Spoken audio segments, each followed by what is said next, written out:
I got this for the three of us to celebrate finally making it out of this town. Celebrate? Everyone's terrified. Nobody wants to leave Shadyside. Well, I do. Look, I love Shadyside. I really do. But there's this whole world out there, and I want to see any of it.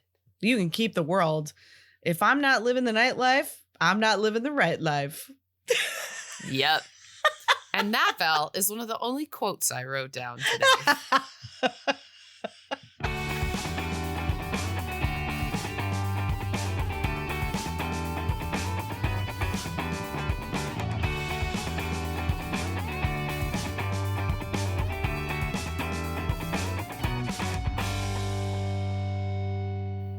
Hey, Val.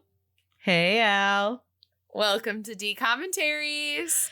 Thank you. Welcome to you and welcome to our listeners. Today, we're talking about Zombies 4, The Rise of the Vampires. Ooh. Which is honestly not an accurate title at all. Actually, yeah, now that you say that, it's not at all. Yeah, like, I don't know. It could have been like Zombies 4, Night and Day, or... Ooh. Yeah, like there could have been so many different ways, but it only addresses one half of the new characters. I don't Zom 4, Zom Furious. Zombies 4, Tokyo Drift. Tokyo Drift. Amazing. Okay. Rise of the Vampires came out July 10th, 2025. So last summer. Whoa, Val, that was last year. I know. It's crazy.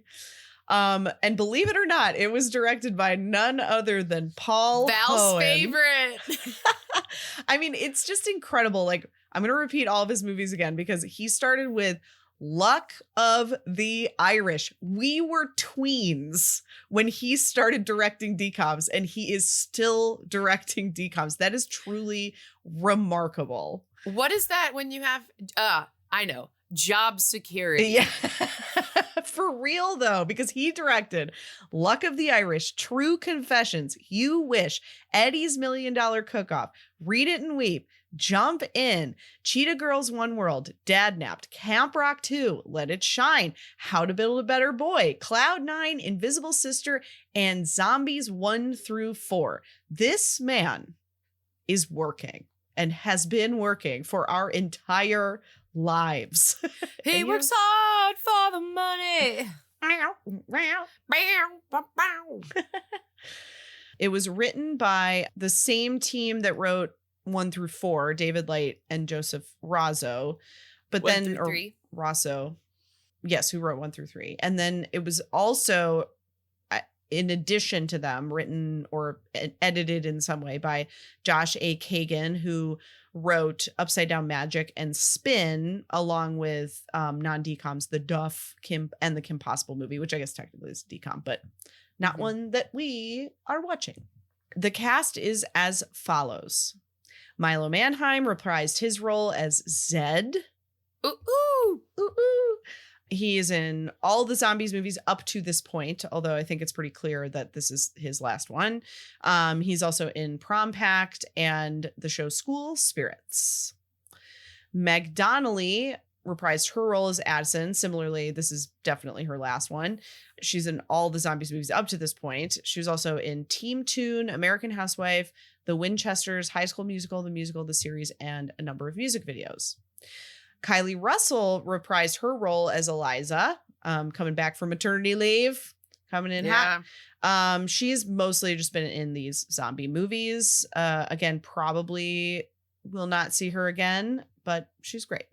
Chandler Kinney reprised her role as Willa. She entered the franchise in the second movie and has been in everything since then. Again, probably her last one.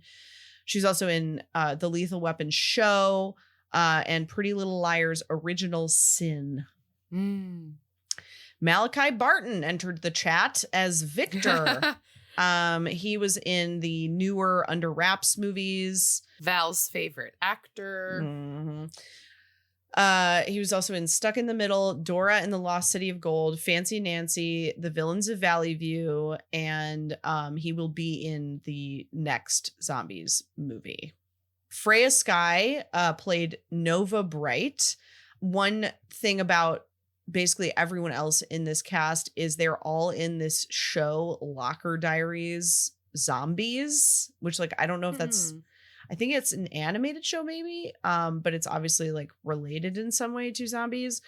But this, other than those two things, these are her only credits because this was her first movie and she was 14 years old. Whoa. 14. And I gotta say, maybe the best actor in this movie. She was very good. And like I knew she was 14 and I was looking for her to be acting 14 amongst all these not much older, but older people. Mm-hmm. And no, I thought she was really good. There were there was a lot of good subtle acting from her. Her singing and dancing were really good. So good for her. Good job. Yeah.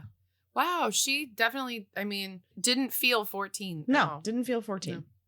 No. And like normally there would be no problem with being 14, like in a DCOM, because like a lot of times everyone's 14, but not in this one. So yeah, when you have someone who's playing like a college sophomore who's probably has like a 3-year-old by this point. Right, exactly. Okay, Julian Lerner played Ray, who is sort of like her friend sidekick character.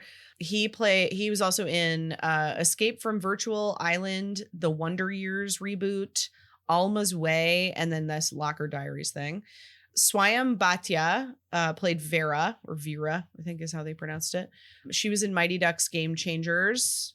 She was also in Succession, and she was in this Locker Room Diaries thing. It's Sway is what her like Instagram name is. Okay. That's kind of cool. That's a cool nickname. Mm-hmm.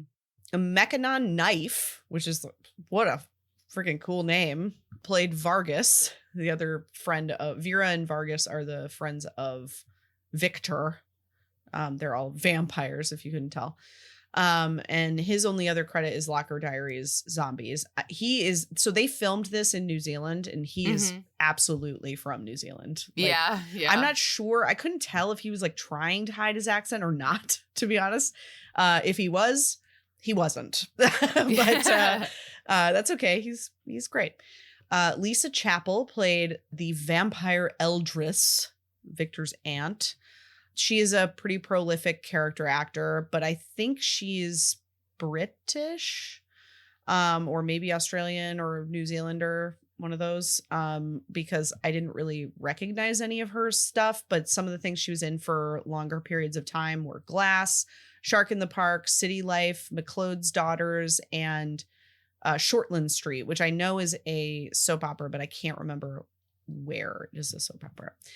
And then finally, Jono Roberts played Commander Bright, the daywalker adult, Nova's dad. And he is a character actor, and I'm not kidding. He has never been in more than one episode of anything, but he's been in one episode of a lot of things. Whoa. Yeah. So like I was trying really hard to find like a couple, like things where he'd been in it for like a few episodes or a season or whatever. And like literally nothing, but he's been working consistently for years.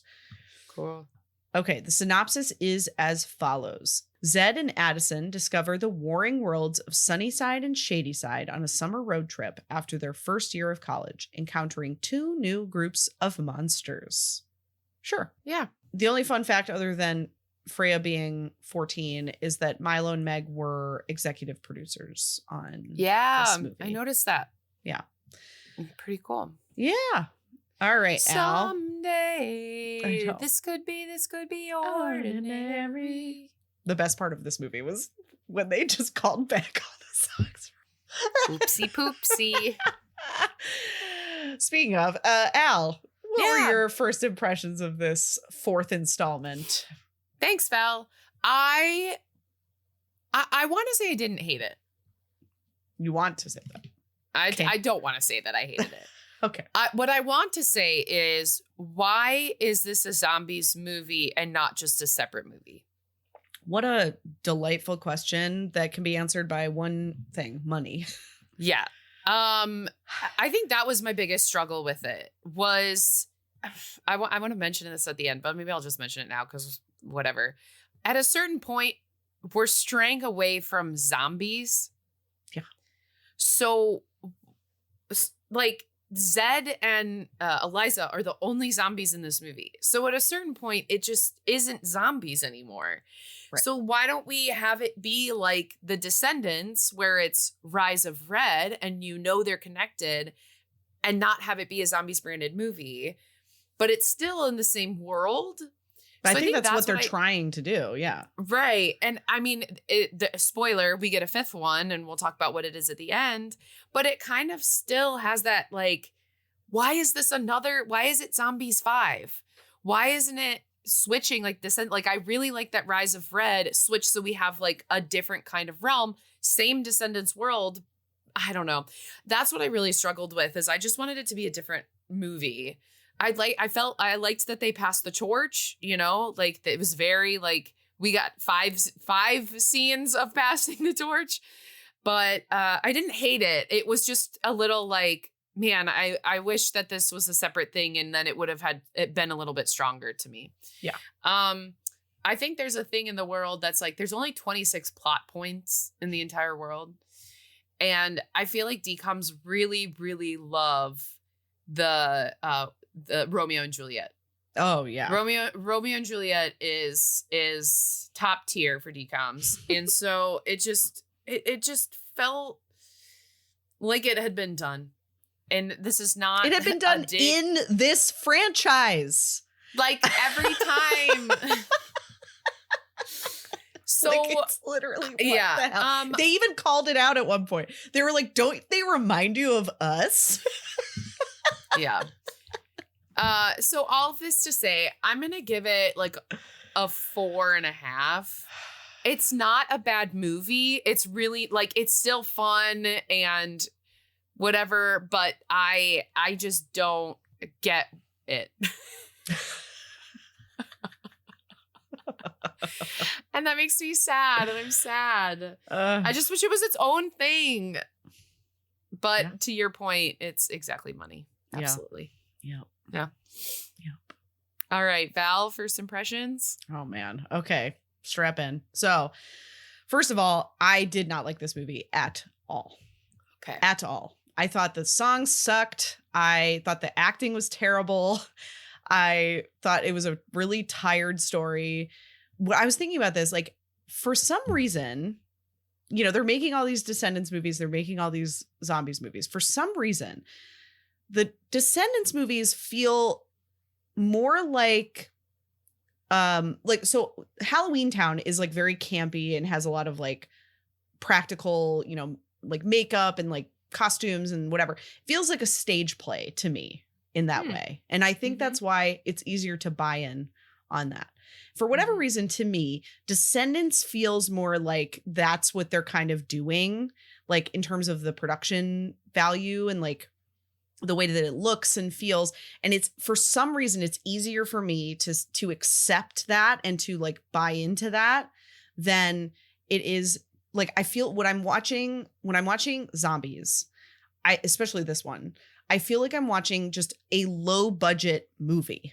You know what I'm saying? So like, for like stage production with like really great like production value for a stage production compared to a really badly funded movie. Like that's what I'm sort of feeling when I'm watching these two. Like the costumes feel really contrived and cheap and stupid. I don't know. Like I'm not like buying it. Like I'm just not like, I'm so like distracted by so many things when I'm watching these movies. Like there is a song where, first of all, this song feels like it goes on for 10 minutes and it's the love song between Malachi and Freya between the two new Romeo and Juliet. And they are literally like flying through the air and it looks so stupid. I was like, how did they not only do this one time and worry, this kind of looks dumb, but we'll just do it one time and hopefully people will forget about it. They did it like 5 times. I'm just like, I'm honestly shocked that it didn't become some kind of meme. Maybe I missed it, but like, it is so stupid looking. I can't emphasize that enough. Maybe that was when I was washing my dishes. Maybe. I don't know if I remember them flying through the air. Oh, it is so cringe. Like, it is awful. And like, I want to like these movies. I want to like be charmed by them. And I'm just not. Like, even like Zed and Addison, like, they do the same things over and over again. They say the same things over and over again. Also, the writing in this movie in particular, it is so overwritten. They so explain everything. They say everything instead of showing it to us. And it's just like, they're too busy flying, Val. Oh my God. It's just exhausting. All the songs are just like, they literally remind me of when we do songs in improv shows and like, it's just sort of talking, but like with a melody behind it. Like, Val's subtweeting me right now. She's talking about how bad I am at musical improv. I'm not specifically subtweeting you. I'm subtweeting pretty much everybody, including myself, who does like music improv, but not like all the time.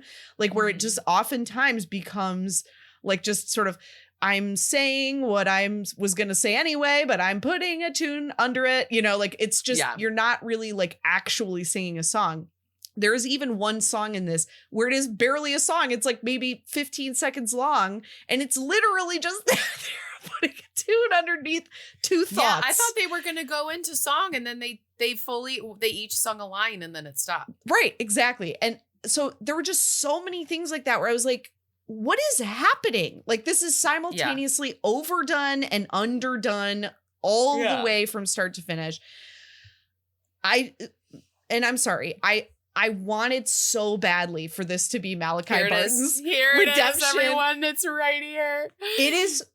It is excruciating, especially watching him play against a 14-year-old who has never done this before.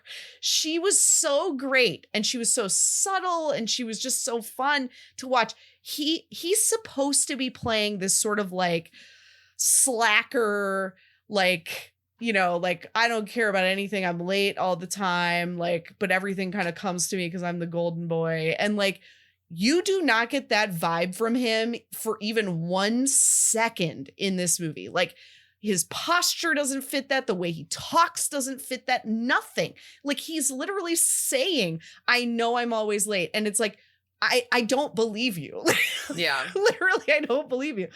So I was so annoyed during this entire movie. There were like a couple things that like, I loved that the shrimp mascot was just there. Yeah, I saw a TikTok about it last year when they were like, we had to add it in there. Yeah, and like, that was funny. But like, most of what I wrote was like, this is so stupid. Why are they doing this? Like, I can't believe like what the actual F. Like, I just, and I can't help, because they are doing this where they're like squeezing every last drop out of these two franchises. Yeah. Like, I can't help but compare them to each other. And like, I've been experiencing over the past couple weeks. So I played Life is Sweeter, that song from the last Descendants movie that we watched, for Alice. And she is obsessed with this song. It's a great song. She's obsessed with it and she sings it constantly. She asks for me to play it. Michael is like going out of his mind because he keeps asking for it over and over again. But like, that song is so catchy. And like, even if that is the only one, which I don't think it is, but even if that is the only catchy song in that movie, that's more than this movie had. Like, I don't know. Like, it's really weird to me how they've like figured it out with one of them and not with the other one. And I don't know why. I really cannot understand like why it's so unbelievably bad. But yeah, I was just seething this entire time and just wanted so badly for them to just make an original movie. The O and the M of DCOM. Make an original movie. Like, I would so much rather see this, like, map it over like another sport or like another random life situation. Like, we could do this all day, right? Why do we need to do it within this particular universe like 8,000 times? Like, I just don't get it at all. Yeah. Yeah. Sorry. Well, it's just very cowardly. No, you're fine. I will say that I thought out of Malachi Barton's 3 performances that we've seen, this is his strongest. For sure. I mean, he's getting more confident, but like, is it warranted? That's my only Malachi Barton comment today. I know I'm being really harsh, but I don't get it. And they're like putting this on his shoulders, and I'm like, okay. Yeah, they're the new people. Yeah. So anyway.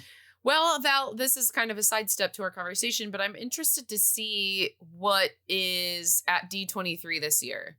Because the last D23 Rise of Red was there. They had a full thing. They were handing out like clear bags that you could bring into a stadium that were Rise of Red branded. Cool. So since we're going in August, it's right around when Camp Rock 3 drops.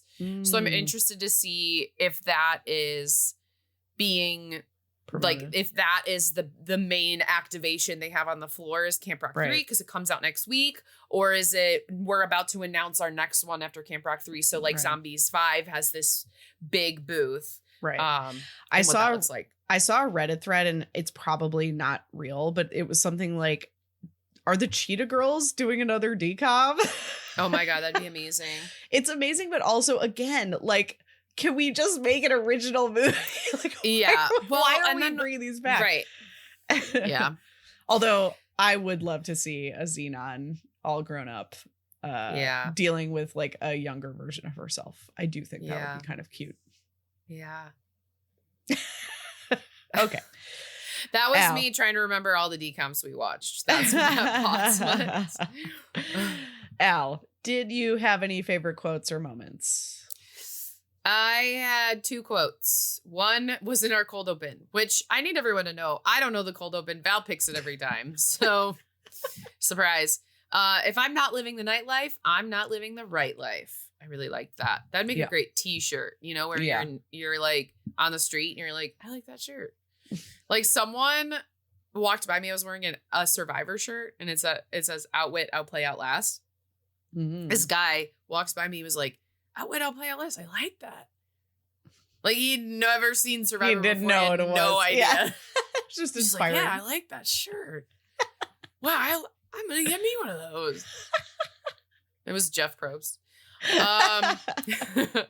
And then they're like, she's a day walker, and she goes, I'm Addison. I'm a cheerleader. And okay, I liked that. My least favorite part of the movie is most of the Shady Town scenes because I couldn't see anything. It was so dark. Just because it's dark there doesn't mean there's still not light on your actors. Right. So I struggled with that. And then my favorite part is when Zed, because of course it's Milo for all of my favorite parts, he like pops into the frame and he fist bumps Freya. It was just like so unexpected where she was like, I'm gonna do this, and he was like, yeah, and I thought that was cute. And then I also have another least favorite part from the entire franchise so far, which probably will not be a thing anymore, but I really hate the voiceover that they use for when Zed zombies out. It doesn't fit the tone of his voice, and it feels really to what you hate, where it's the cat over the fence or the woo, woo, woo, woo, woo. Like it feels like that, where I'm like, this is pulling me out of it, where he's like pushing that like metal piece back in place, and he's like but it's like so low, and I'm like, that's not what he sounds like, and it doesn't match his mouth moving. I didn't like that. It needed to be in a little bit of a higher octave to fit him. So I didn't like that, but other than that, yeah, it's fine. Val, favorite quotes or moments? If any. I wrote this mostly because I hated it, but also kind of liked it at the same time. What a bunch of dabies. That was cute. There were so many puns in this movie. I cannot understate how many puns there were in this movie. Like basically every joke, quote unquote, in this movie was a pun. Yeah. And maybe that's why it's hard to write quotes, because it was just they're just puns stuff. Yeah. I think that is maybe the only quote. Yep, that's the only thing I wrote. Least favorite moment, probably that song. Just unbelievably uncomfortable the whole time. Conversely, I kind of liked her song, like with the crossfades. Like that felt more like they knew they were being kind of silly and like having fun with it and like kind of leaning into it instead of like, I don't know what the other one was. There was also a moment where they're running around with these rocks. And for anyone who watched, oh my God, what was the show with the aggro crag? Global Guts. There was this show on Nickelodeon where it was like I don't know how to describe it. It was like a physical, like a bunch of physical challenges that you would do to try and like win a prize for kids, like for, you know, tweens.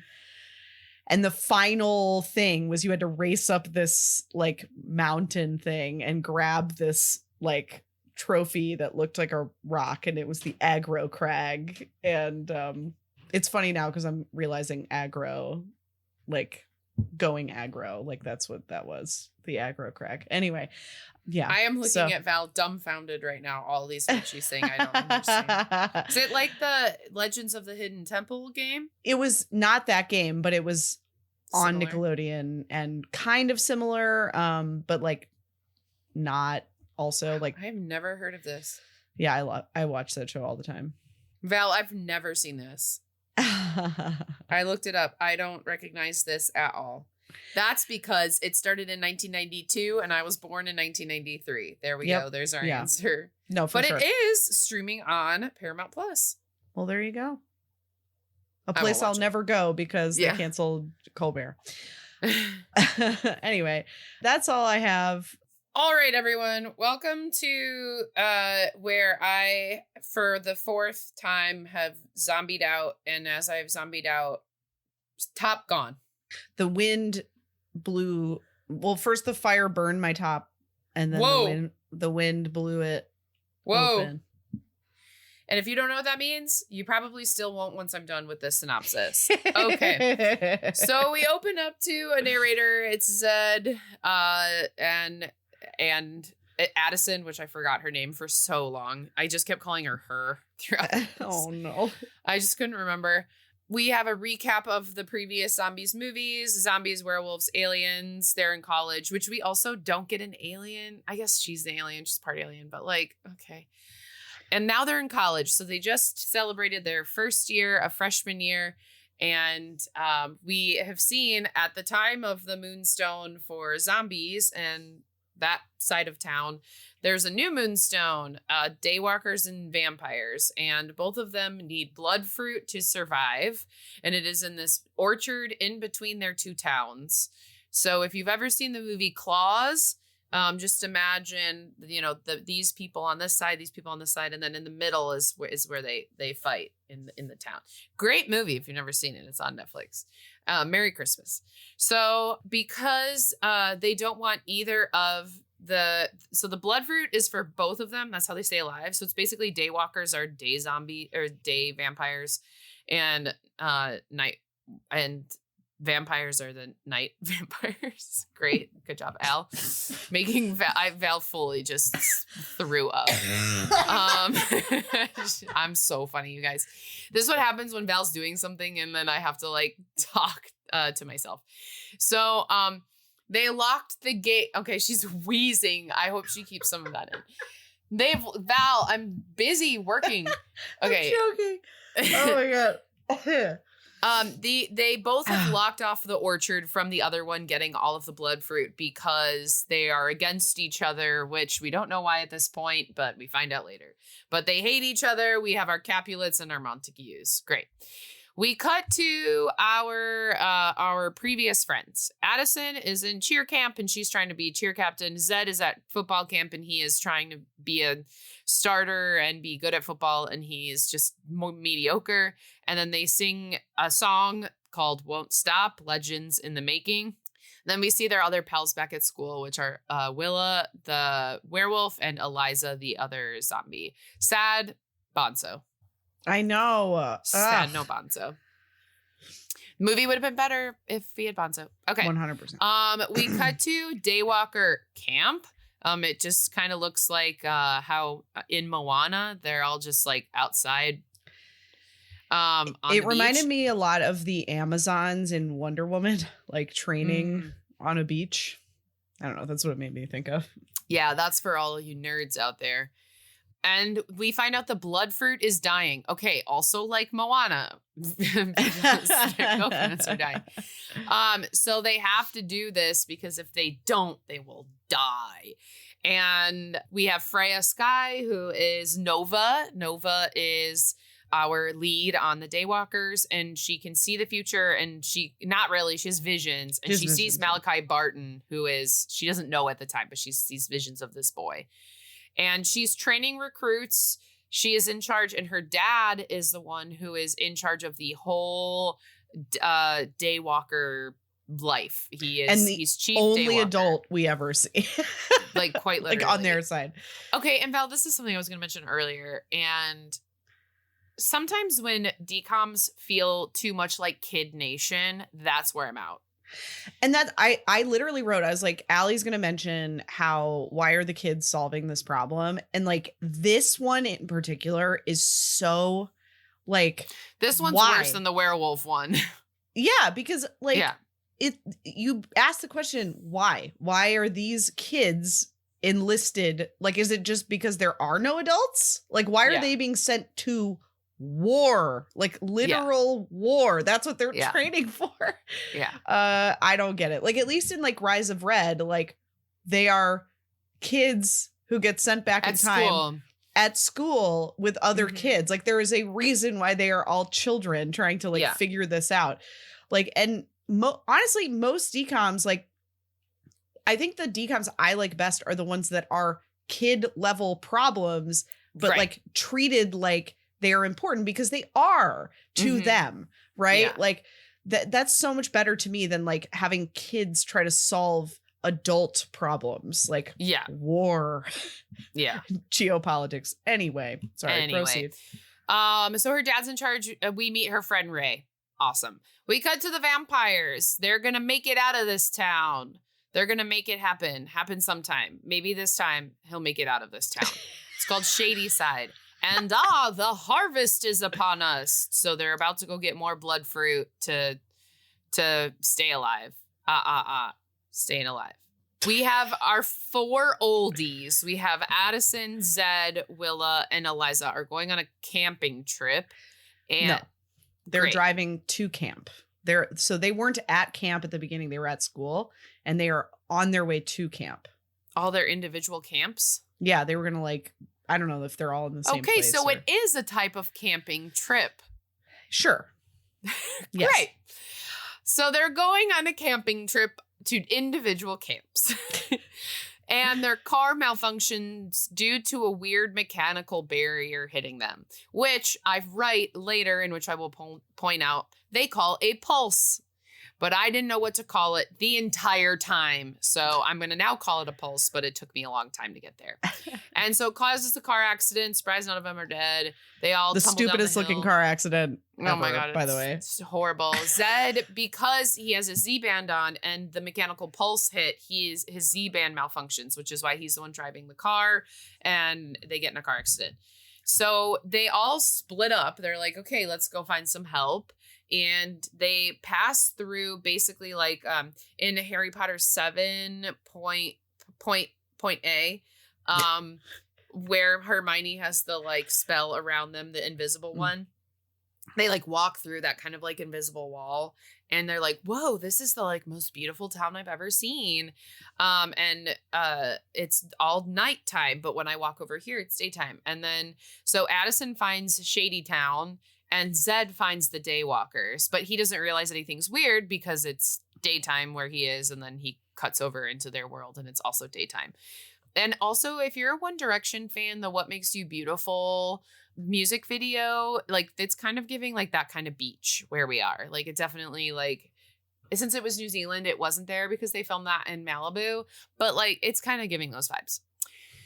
So then Zed runs into the Daywalkers and they think he's a vampire. And he's like, no. I'm not. And he convinces them that he's not a vampire and he's a zombie. And they're like, okay, but this is weird. And her dad was like, well, you're going to get killed. And she's like, no, don't kill him. And so then they spare him. And he's like, all right, well, he's your problem now. Once again, in charge of stranger. Okay. So then Addison runs into the vampire crew in Shady Town and she gets captured because they think she's a daywalker. She's like, I'm a cheerleader instead. And we find out that Victor's aunt is the one in charge. So it's not his mom, it's his aunt. And Addison then is a prisoner. And we find out that Victor had been seeing also visions of a girl and he had been making drawings of her. So Addison was like, who dis? And he's like, she goes to another school. And she's someone I dream about. And we get a song called This Is the Place to Be. Then we get to the old orchard. It is like Old Orchard Mall. By the click of life there, but they wake up on the day and they're just like, it's the harvest. Like at the same minute they all get there, where it's like, how do these people get there at the same minute? Which is wild. But they get to the old orchard and we find out that the sun doesn't hurt the vampires. I don't know if that's just a vampire thing or if it is a orchard thing. But I don't care to find out. So Val, I think basically the only thing that makes them vampires is they're called vampires. Like they all eat the blood fruit, both the daywalkers and the vampires. The vampires do not bite people. They are fine with daylight. Like literally there is nothing about them that makes them like a traditional vampire. Fangs. Right, but only when they're eating. Okay, so then they see each other, and then there's a door to the orchard, and they all show up at the same time because, of course, they do. And Willa and Eliza then show up too, and I'm like, how did they get there? This makes no sense. But it's fine.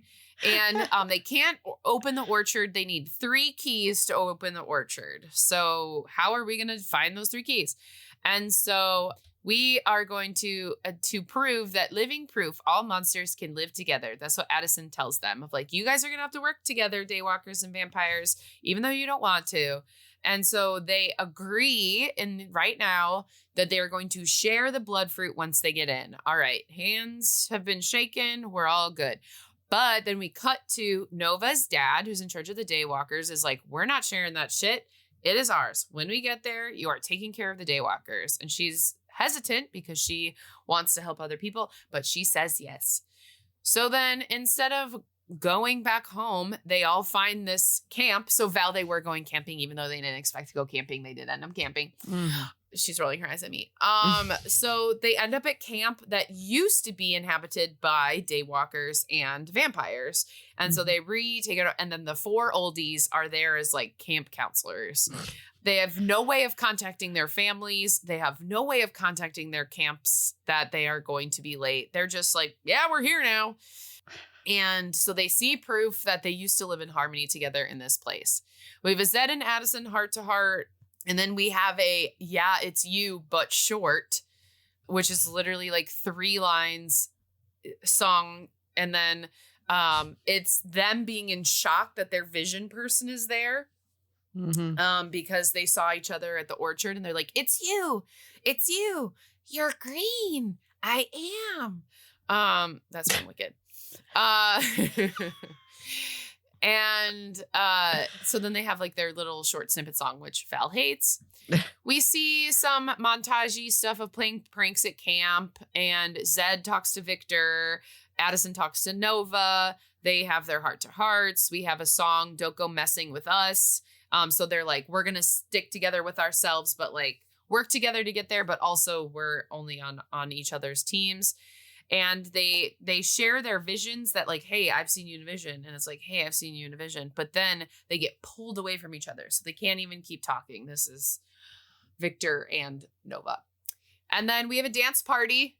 And it reveals, because we worked together at this dance party, that gathering together is the first clue that unlocks that first first key. So they unlock the first key of the 3 to get into the orchard. The 4 oldies are talking life after freshman year, and then there's this weird mechanical breach thing happening called the Pulse. So now they realize all of Zombie Town is in danger, because if Zed's Z-Band is going crazy, then that means everyone's Z-Band is going crazy. And that's because Eliza has the computer to know that, like, everything is kind of going haywire. But at this moment, Eliza's band is fine, and that was very confusing until they explained it like 45 minutes into the movie. Oh, yeah, because Zed, like, fiddled with his. Right. They sort of throw it away as like, well, Zed messed with his band more than anybody. But they don't explain that until like much later. And it's very confusing. Yeah. I kept writing, why is Eliza not having a reaction? Yeah. Anyway. Victor and Nova then have a heart-to-heart where she wants to be the leader and he wants to leave. But she's like, I think you'd be a good leader. And he's like, Debbie Ryan, Radio City Musical. What is it? Radio Rebel, where she tucks her hair behind her. And he's like, you think I'd be a good leader? But he wants to leave this town and go to the big city. And they have a song called Dream Come True. And then they unlocked the key, the second key, by working together, because now they're all friends at camp. So they like worked together. And then there's only one clue left. And what they're interpreting it as, so it's kind of like if you've ever seen the entrance to Epic Universe, that's kind of what this orchard entrance looks like. And you release a layer of like stone wall. And so we're at the last stone wall, and it looks like day and night, and there's like a big stone in the middle, and you have to like pull it to your side or pull to the side. And there's also this big stone outside of it, so they think that they have to like push the stone to their side. So they start fighting again. And then we have a song, I'm the Kerosene, pause for dramatic effect. And then they're dancing and trying to, you know, get their stone to the side that they want. But Zed gets hurt. Oh no, and he falls into a broken tower, and the antenna pulse. Still didn't write it there. I wrote pulse, but didn't process that that's what that was. The tower pulse was a cry for help. So the antenna is like, hey, we all need to work together. And Val's going to explain to us what that means. So it's not the antenna. It's that the antenna is interfering with the root structure of the bloodfruit plants. Like all the plants are connected to one core root structure. And that root structure is in this cave. And the roots are dying because this antenna thing is like pinching them basically. And so they have to like move the antenna so that it's not giving them an owie. And they were sending out a pulse to try and basically call for help. Great. Thank you, Val. And then so they all like work together, and then we have the fire that we need, and then they fix the tower, so now it's not pulsing anymore. And then, but only one team can win. Oh, one team can win. That's all of us when we work together as a team. But the kids are like, no, that's gross. But then Addison is like, you guys, stop it. And so they listen to her. But then they're like, okay, we work together. We're gonna do this. And then Ray is talking to Nova about how Nova's dad was like, yeah, but it's only going to be for the Daywalkers. And Vera from the vampires overhears this conversation, but only half of it. So overhears that is like, yeah, you're only going to keep everything for the Daywalkers. And then she leaves. And then Nova immediately is like, yeah, no, I want to like help the people who helped us. And so there's a misconception, which then domino affects the remainder of the movie. And we get a song, What If I Go My Own Way, which is so High School Musical 3 coded, which came out in theatrical release and we haven't watched yet. Yeah. And then the Daywalk. So then Val's going to explain this next part of why they were all using fire on the big stone outside, because I missed that and I didn't want to go back. Why they were using fire? The big stone that's outside of the wall. Why were they firing it up? It like broke open. Oh, right. Okay. So they like pass the test to like reveal the key, right? So they push, what they figure out is like, oh, we have to work together. So they realize there's a slot where it's both a sun and a moon. So they push the ball to that slot and then it brings up the key, except that the key is locked in a block of amber. And the Daywalkers they have fire powers, by the way. I don't know if we explicitly said that. The Daywalkers have fire powers, and then the vampires have wind powers, which hence the wind thing during their song. Insane. The wind power is very dumb. And it is only this because of this exact moment, which is, so the Daywalkers try to use their fire to melt the amber, but it's not hot enough on its own. They need the wind to like feed the flame and make it hotter, basically. So they can only melt the amber if they work together to do so, which is what they do. And it unlocks it. Thank you, Val. Mm-hmm. But then the parents get there and they're pissed. They're like, what are you doing? And so, because they got into the orchard and the parents are like, okay, great. But like, this is ours. So then they fight one another. And because of the fight, it was very, okay, we're going Harry Potter 7 part B, where Voldemort and Harry are like wanding at each other. It was very that with the wind and the fire. And then it whooshed into the orchard and it literally just burned half of it down. There was one line by Willa that she's like, the orchard, it's on fire. And I was like, why is Willa saying this? She has no stake in this orchard. Why isn't it Vera or Vargas saying that? Or all of them? It just made no sense for Willa to say that line. So then half of the blood fruit is destroyed and they fully say the words, we are at war now. We are at war. We are done. But again, children fighting this war. You guys, action movies are not for me. Send me your rom-coms. So then they all pack up and leave. They leave camp. But then another wave of those mechanical waves, pulses, are about to hit. And Zed and Willa are struggling to stay healthy. But then everyone's mad at Nova now because they're like, this is your fault. And she's like, what? I was just trying to, whatever. So then Vera and Victor have a heart-to-heart because he's like, we hurt the people we wanted to help us. Because she's like, I was just doing the right thing of like what I heard. And he's like, yeah, but they were helping us. So like, what are you doing? And then here we go. Pulse is where I finally understand what that was. Pulse, I wrote it in big capital letters, is getting stronger and Zed is in really rough shape. And we find out that all of the monster towns are connected through this cauldron. And the healing of the antenna and the blood fruit roots is because we have to steal the moonstone from each city, from each Shady Town and Daywalker Town. And so they have to put their moonstones back together. So we have a song called Impossible's Possible, which is we're passing you the torch. And I wrote sad, no more Milo Mannheim. So then Nova goes back to her town and fully Wendy Wu warrior homecoming queen by herself defeats to steal a moonstone. Same with Victor on his end. They just like get them themselves. It's not better protected. Okay. Be like stealing the Declaration of Independence, which I guess has been done before, but it's really hard.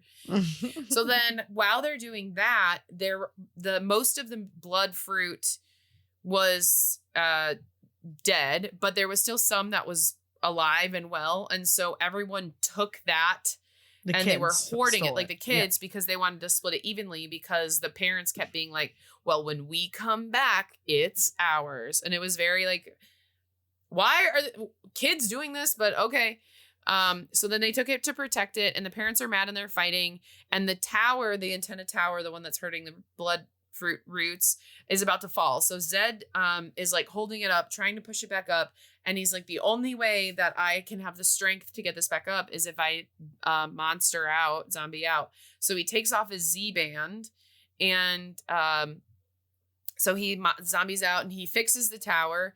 But there's a chance, you guys, that he's going to zombie out forever if he takes off his Z-band, because if it's pulsing, and then he's going to be a monster forever. So then Addison tries to put his band back on and it's not working.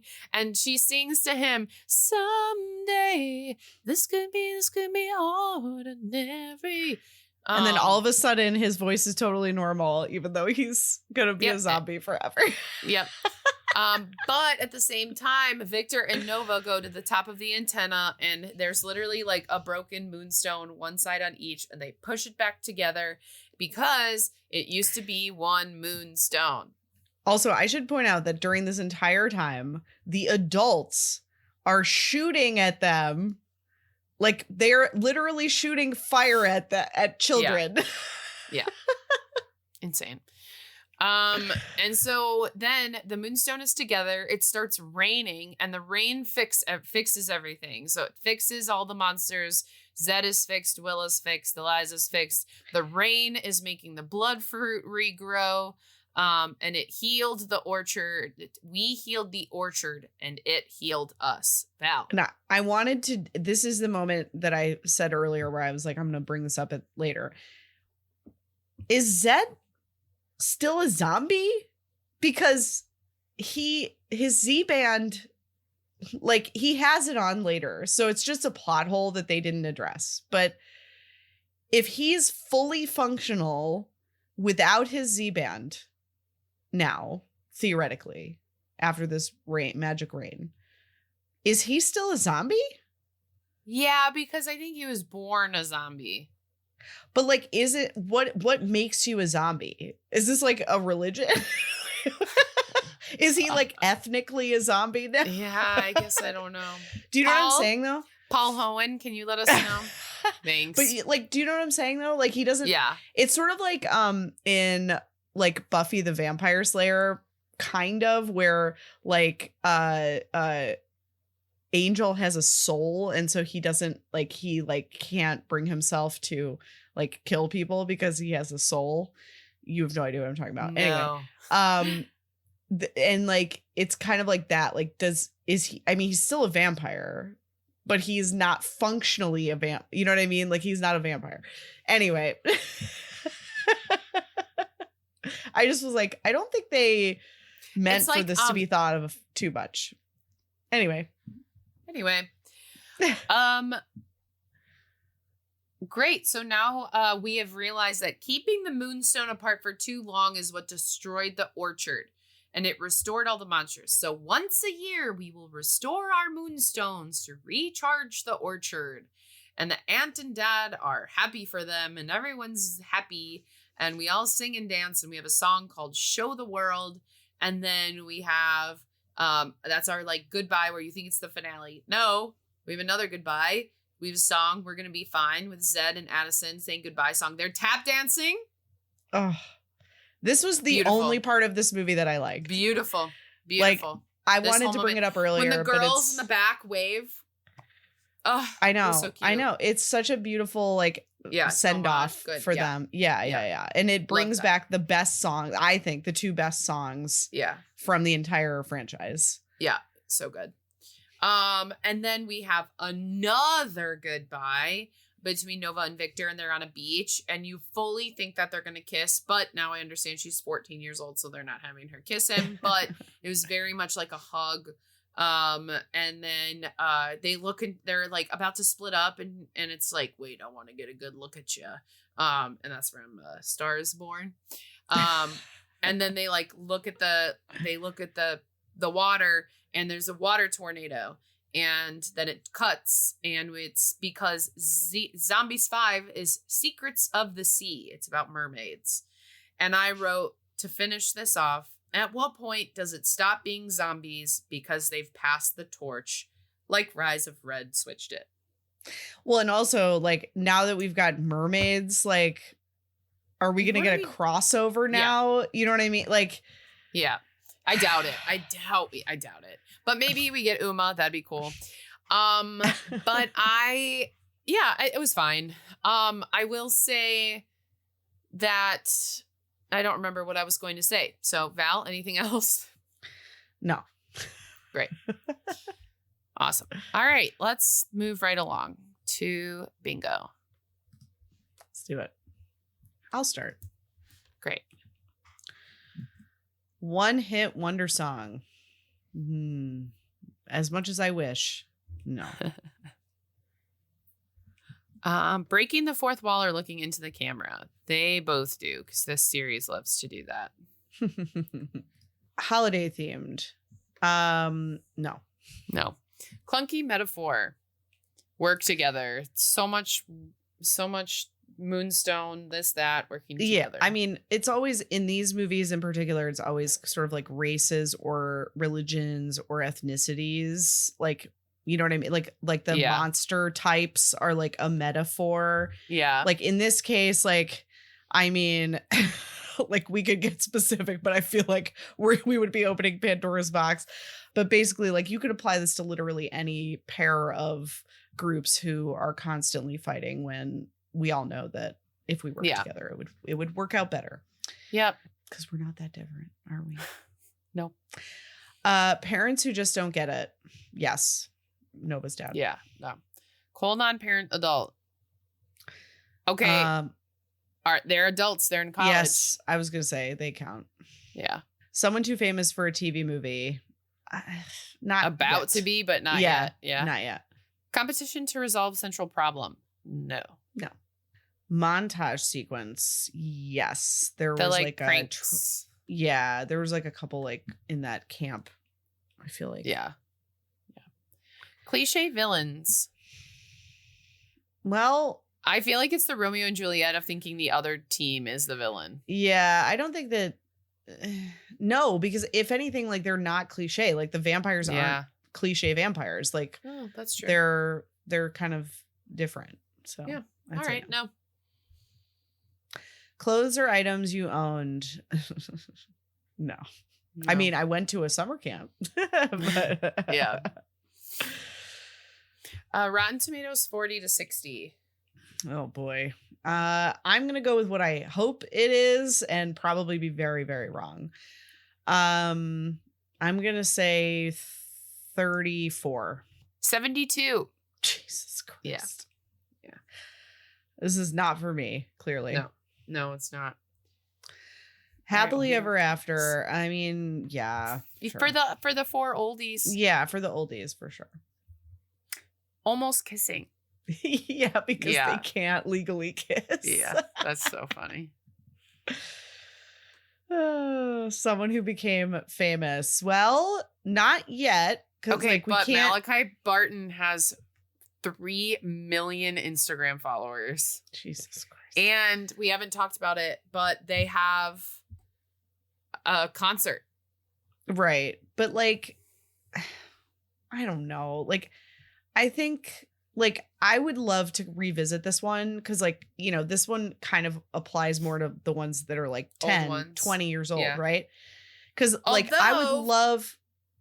Sorry. For this one, we still have our oldies. So we still have Milo and like... Right, but if they aren't yet too famous for a TV movie, then they don't... You know what I'm saying? Like, I think that, like, what would be really cool is if we revisit this in like 10, 15, 20 years, and like Freya is like the next Meryl Streep or something. You know what I mean? Like, like that would be fun to see, right? But like in this current moment, I don't think I would qualify any of them as that famous. Like when I bring up, I know this is no shade, but when I say Milo Manheim to like anyone besides you, they don't know who he is. That's so funny. Like, they don't. So like, I just don't think they're quite to that like ubiquitous place. And maybe after he's in Tangled. Sure. Yeah. But all right. Well, we'll just re-record this episode after Tangled comes out. Great. Betraying of one's real friends or values. I mean, definitely Ray does that. Yeah, that's true. And like, I guess Nova does it in the sense that she like agrees sort of to the plan with her dad, even though she knows that it's not right. So. Yeah. Okay. Narrator. Yeah. Yup. Obviously, bad special effects or stunts. The flying. Yes. So much. The car crash, the flying. There's just horrific stuff in this one. Yeah. Disney Channel star. There they are. All of them. All of them. And my favorite musical number. Oh, yeah. Oh, yeah. Magic. Yeah. Someone says the title of the movie. No. Nope. Scooby Dude. Yes, because there are no adults and they're all just running around doing stuff. Yeah. The heroes create the problem. No. No. Lead is a fish out of water. Well, you could say that for a moment, both Zed and Addison are fish out of water when they first encounter their respective groups. So I would say, sure, why not? Let's do it. Great. Let's do it. It's not going to matter for winning. But Val, we did get 2 bingos. Hey. Our fourth line down, betraying everyone's real friends or values. Narrator, obviously bad special effects or stunts. Disney Channel star, musical number. And then our diagonal starting in the bottom corner up. So magic, narrator, happily ever after, macho sequence, and parents who just don't get it.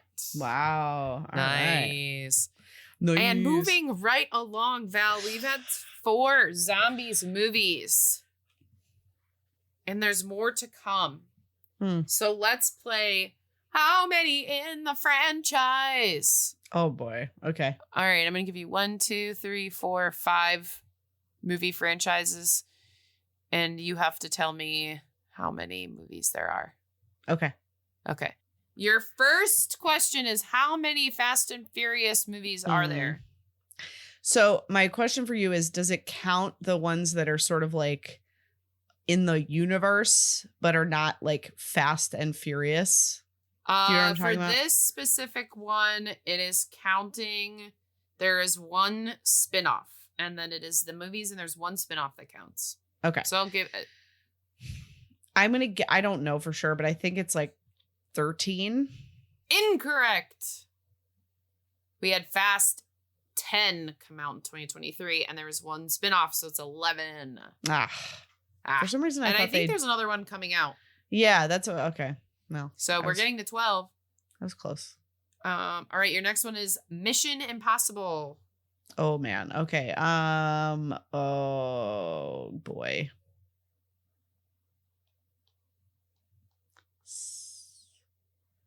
7?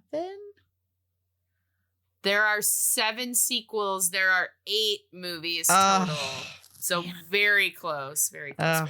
Good job. That was good. I'll give it to you. All right.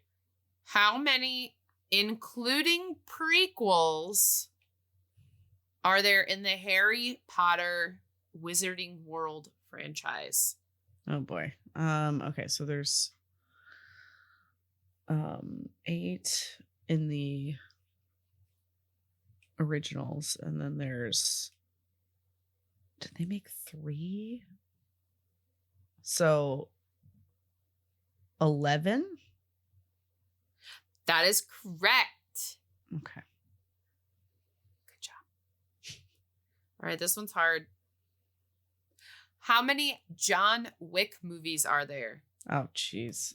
4. That's correct. What? Yeah. Okay. That was just a blind the original guess. 1 and 3. Yeah, and they all came out. The first one came out in 2014. Wow. 2014, 2017, 2019, 2023. Wow. Yeah. And the last one is Mad Max. Oh, God.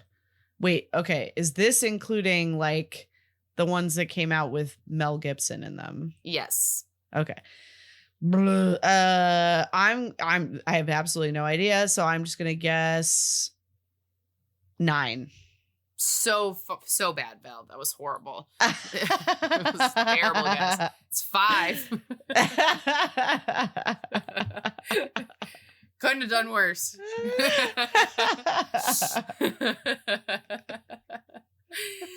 Congrats, Val. You win.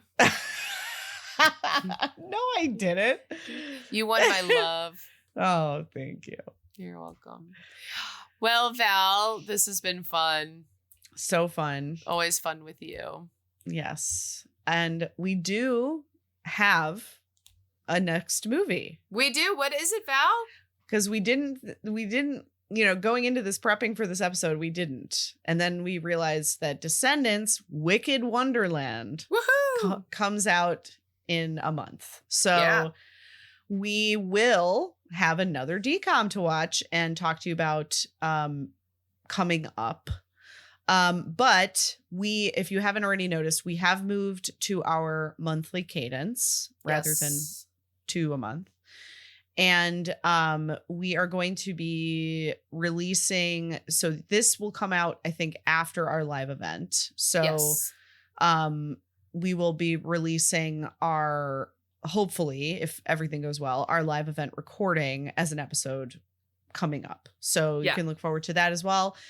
Or maybe it came out before this. I can't remember anymore what's going on. But either way, we hope you enjoyed it, whether you went live or listened to it later.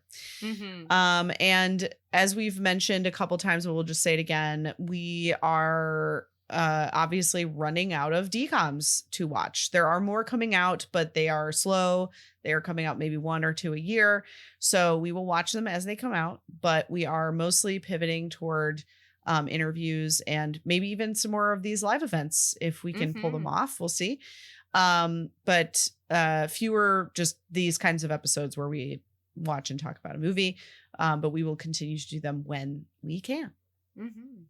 And if you guys have any thoughts or requests about special episodes that we should do, we'd love to hear from you. And who knows, maybe we'll do that. Yeah. Send us information, but only nice things. Val, well, I love you so much. I love you so much. This was great. Yes, it was. Zombie. Someday. We could be. Oh, yeah. Is it this could be ordinary? I don't know. We could be ordinary. Okay. Bye, Val. Bye, Val.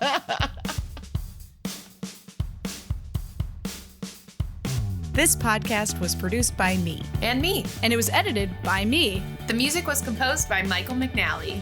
You can find us online at thetridentnetwork.com/dcommentaries-pod. And you can find us on Instagram and TikTok at dcommentaries. Dcommentaries is a part of the Trident Network. To learn more about our videos, live shows, and other podcasts, please visit thetridentnetwork.com.